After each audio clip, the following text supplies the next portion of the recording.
This is a question that is kind of a tough one to answer, but it's one that affects every Dream Center that I know of, and certainly affected the Dream Center that I'm leaving here in Phoenix. And it's a question about how do you pay your staff? How do you get to a spot to where you can pay people? Like, it's one that I think is immensely humbling to take on. It's heartbreaking when you don't have it. Nearly every one of us has been in that spot where, my gosh, you know the drill. Like, you got some people who are volunteering for you and doing 60, 70, 80 hours a week for you, and they're not getting paid anything. And not only that, but their family, like, need to get paid. Like, there's bills and it's real life out there. I think one of the most, one of the worst meetings I was ever a part of was with a dear sister, and she was volunteering with us like 40, 50 hours a week, and was doing amazing. I mean, we never made any promises that she was going to get paid. Whenever the topic came up, we were just very honest with her that right now is not a time when we've got it, but certainly, like, if a grant came through, you kind of go that route. Like, you start talking the if route, and man, it's just it's heartbreaking. But this one particular sister, she's like, "That's okay. I'm believing God that it's going to happen." And I was a little taken aback when she started to talk like that, but we just kind of moved on. But she came to us a couple months later and told us that her house was in foreclosure, and like she hadn't made a payment for a couple 3 months, and she not only was believing, like, she was needing to make rent and not making rent. And I tell you, we just felt horrible about that whole situation. She did lose her house, but she moved on and was doing other things. But I think we just really sat back and we were reflecting on ourselves, and boy, did we lead her on, and did we did we cause this? You ask yourself all these questions. And I think it was our first lesson, 2007, I think that was our first lesson in you can't underestimate the amount of just zeal and faith that people have in the work that you're doing, and the work that they're doing for you. They tap into that. It really feels their purpose. And for every situation like that, I've got a dozen that went the other way, and it really did work out for people. But I think foremost, when we're talking about paying our people, it's impossible to have that conversation without me just sharing with you that you got to have other conversations with your people too about, hey, if you got bills and you got a family, I mean, you gotta take care of that stuff. You gotta realistically take care of that. And I'm not going to lead you on. These are the conversations you should have. I do not want to lead you on. I don't want you to think. And so sometimes, without even saying no, you don't have to say no, but you can build up the warnings, if you will. Build up the, hey, you got to think about your family and your kids, and I get that. We just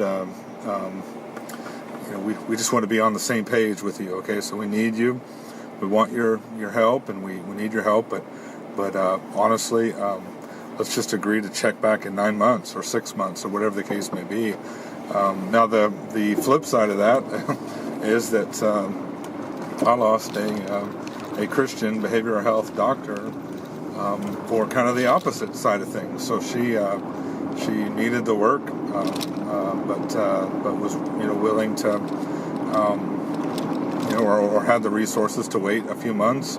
And a grant was coming through, and we got the grant, so we were kind of rejoicing. But then we also got delays in the payment of the grant, and it wasn't going to happen in October. It was going to happen in the first of the year, and first of the year came, and they were 30 days, and they blamed it on New York and all this, and they blamed it on the election, and then they blamed it on stuff. And so she just, it's so ironic. I mean, I think God's hand was guiding all of it, but at the time, well, I just was heartbroken, because here she was, like, that's a pretty rare trait to have a doctor who understands mental behavioral health as deeply as she did, but she was like a devout, like, wove Christian principles in it, and, prayed wherever it was appropriate, like she was the one, and we lost her. She had to move on and get full-time work, and then it's the funny part is that not even a month later, maybe 3 weeks later, like the check was issued and the grant came through. By that time, she felt really good about the new work she was doing, and so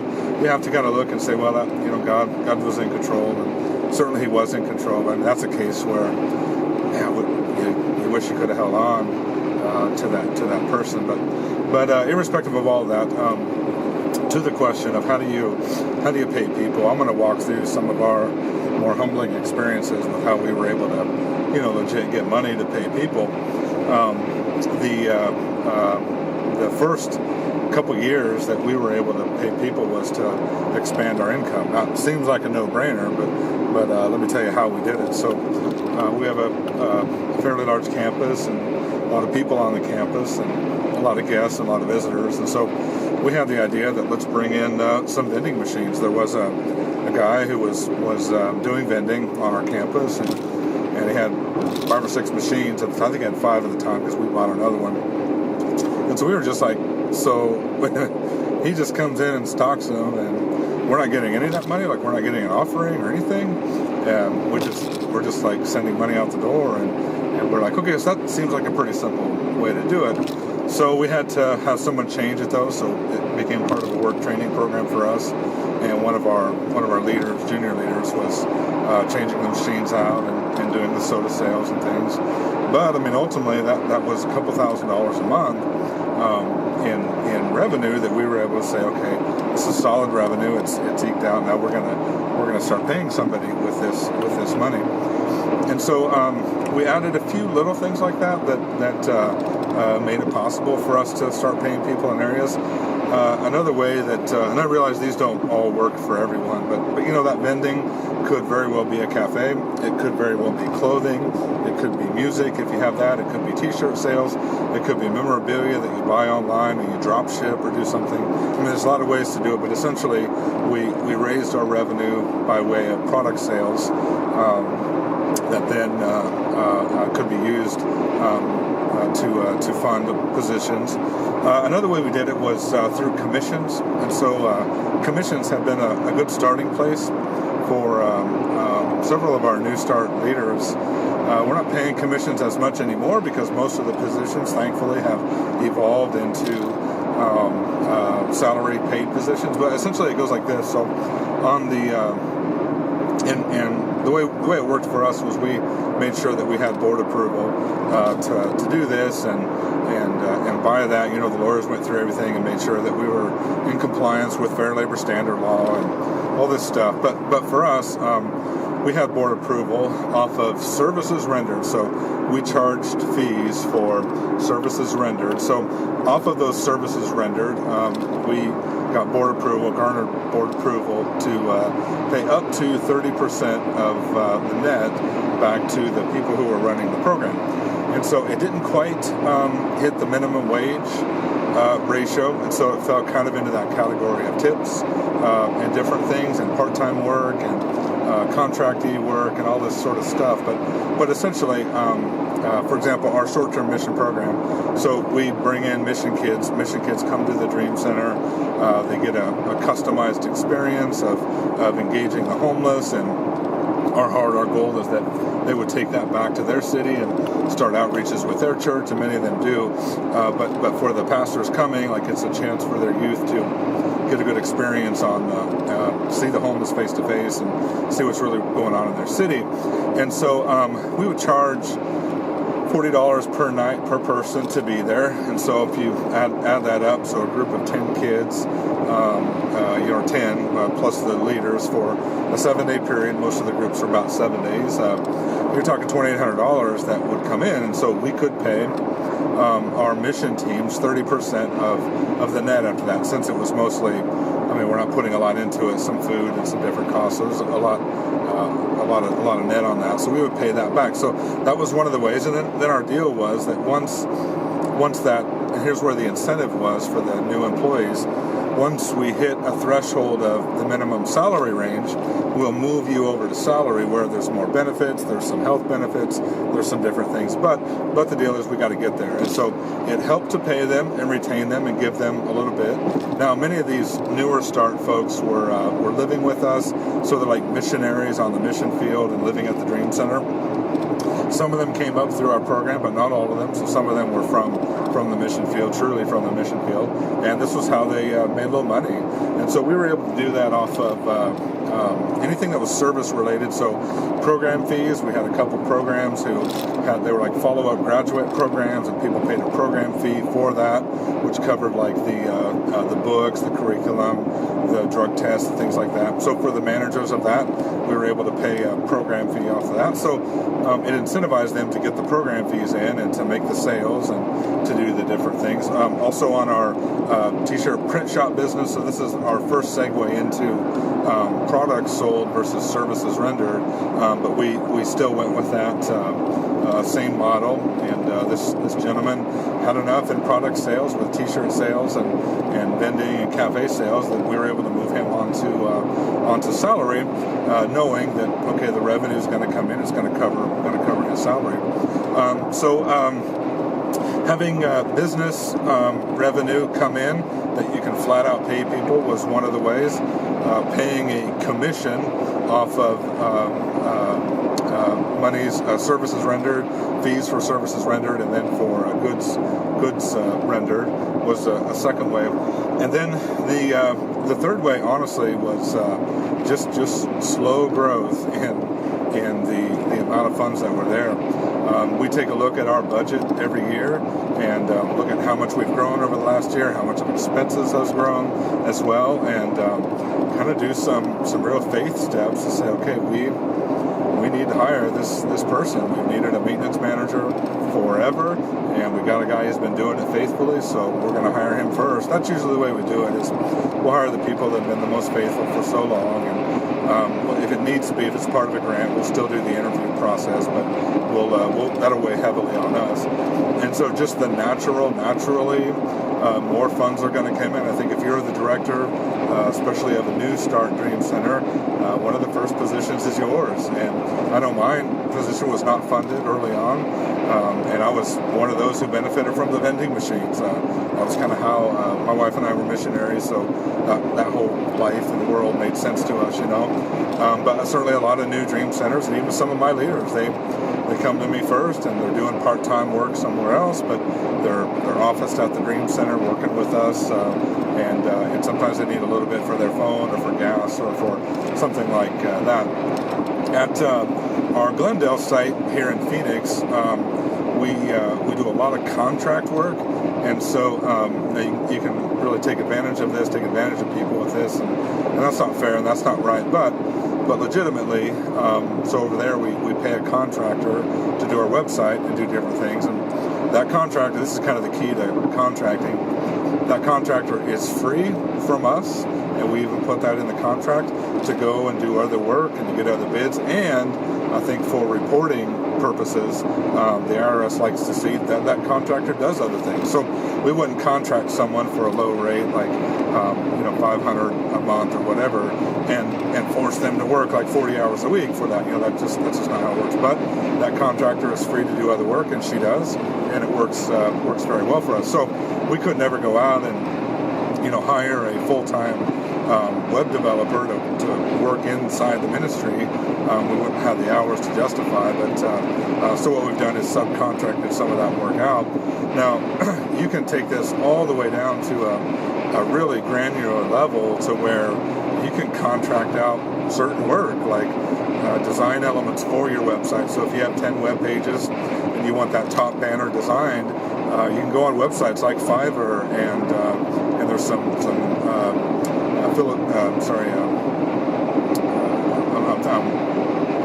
I'm not thinking of the country, but there are other countries who they make a fair wage there doing this type of work, and you can basically shop this out. You put out there what you want done, they come back with bid rates, they bid on it, the lowest bidder, if you like their history of work, you can hire that person as a contractor to do that work for you. works out pretty well. Also with video type work, video's huge these days, and a lot of us have phones and little things that we can make the video on, but who's got the time to sew that all together and do menus and text and things like that? There are places online that you upload the video to them, they send it back to you, and there's so you can subcontract out a lot of stuff. That honestly is how we have grown over the last 12 years. One of the other ways that we've been able to add more like case managers, program managers, has been through grants. So I will say that for all the headaches that my federal grants give us and different grants give us, for all those headaches, I look at the payroll and I look at some very dear people who are part of our church and part of our group who are getting paid in positions that used to be volunteer positions, and they're getting paid and they're making a good wage and getting benefits to do something. Now, what getting those grants did was speed up the process for me. The Dream Center naturally would have grown, I believe, to a point to where we could pay those caseworkers and those directors. But getting that grant sure helped it. I think the other thing is those grants are 3-year grants, and so now my development team, my fundraising efforts are kind of on a 3-year plan. Like, we've got 3 years to inject another $150,000 into the budget, so that we can pay these staff privately out of our normal operating budget for grants. So you don't want to know all this, but our intent for that is to build up our revenue generating. We've talked about that in other videos. How do you raise money? Our intent is to build up our revenue generating to where we've got that extra 150 within 3 years to not have to be dependent on the grants. But the grants can get you there pretty quickly. That's federal type grants. Also, I would throw the same thing in there for the private foundation grants. I've got a couple people who are getting paid off of private foundation grants and things like that. And so those are some of the dominant ways that we've been able to pay our staff. I will say that if you have a building, you being able to take advantage of not only missionaries but live-in staff has been a key part of us, and I know LA as well, and other sites that are housing people. I mean, many of us, we started out, everybody was a volunteer. I was a volunteer. Like, our whole staff were volunteers, and if you have people who have that missionary mindset, and I think that's key to it. I know that's key to it. Like, I was on a mission field, and I lived in like the ghetto, like cockroach infested, bed bug, horrible places when Katrina was happening, and horrible places overseas, but yet I was zoned in. I was tuned into the mission. I was there for the mission, and so I didn't care about the frills. I mean, you got a little food today? You don't have food today? Okay, today's a fasting day. Like, we're gonna fast. Like that. I was a missionary mindset, and there certainly are people out there now. You don't want to take advantage of that, and you don't want to be shown as taking advantage of that. But certainly, those people can be a blessing. Those missionaries can be an absolute blessing for you and for your ministry. And we house about 40 missionaries at the Phoenix Dream Center still. We've kind of broken it down now to where it's a stipend type thing. So in exchange for their working, and these are the limits that we put on it. If you have that jump drive that we keep talking about, all of the rules for our live-in staff and leadership program are in there. All of the expectations and everything's on that chip. But what you'll see on there is we expect a live-in missionary to give us 25 hours a week, and we kind of hope that that's 5 hours a week, 5 days a week, or it's like 6 hours a couple days. Then you got to do some outreaches and stuff like that. So that's 25 hours a week. But then, which is part-time. But then they're free. They need to be free on their schedule and our schedule to go out and get other work, to go out and do their missionary fundraising, to go to churches if they're a true missionary. And I'll talk about that in a minute. But they're free all the rest of that time. Those other 25 hours a week, or however many hours they want, they're free to go out and raise money and get other money. Some of our missionaries come with missionary funding from their home church or from their denomination. Most of them don't, though. Most of them are left to kind of raise it. Now, where we fit in is what we're saying to these missionaries is that for the 25 hours a week that you give us, we'll give you housing, which has been valued, if they had to go out and do this, we've valued it at about $600 a month. We'll provide all of your housing for free. That's water, utilities, and the rent space, all in that package deal. We also, through that package deal, supply 3 meals a day to you down at the dinner time, and snacks in the break room, and extra food and potlucks and things like that. And so there's that kind of value wrapped in. Another $100 to $150 worth of missionary. If they were to go out on a mission field, they'd have to do their own food, and then free access to all clothing, household goods, and things like that. Another $100 a month value or so. And so we also in that. So we value the whole compensation package at about $900 a month. We also provide on there the medical access to all of our medical downstairs, which can be very valuable. Like I didn't have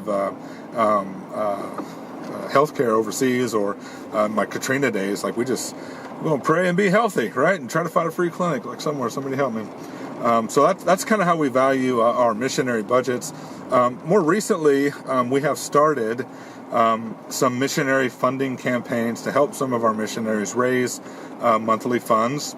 It's not something we're ready to promote yet. Our agreement with our missionaries is, okay, you have a home church, and we're just going to provide some legitimacy to what you're doing. So we're going to provide the web page and a special form that anybody donates on that form, then guess what? It's going to go to you. Like you're going to get all that money. And so we've provided that for our missionaries recently. I think it's a new chapter, and then they have complete access to that. So it gives them some legitimacy. They're tied into the mission, and it works really well for us. So that's kind of how we start to pay people. It is humbling to think that so many people that you rely on so key. I mean, so for the volunteers, we'll do a whole other segment on how do you appreciate your volunteers, but how do you keep them motivated? How do you keep them from going off the deep end because they're not getting paid? Like, what are the things you do? And so we'll do another segment on that. But that's how we were able to pay our staff, including ourselves. And I hope that's been helpful for you. God bless you. Bye bye.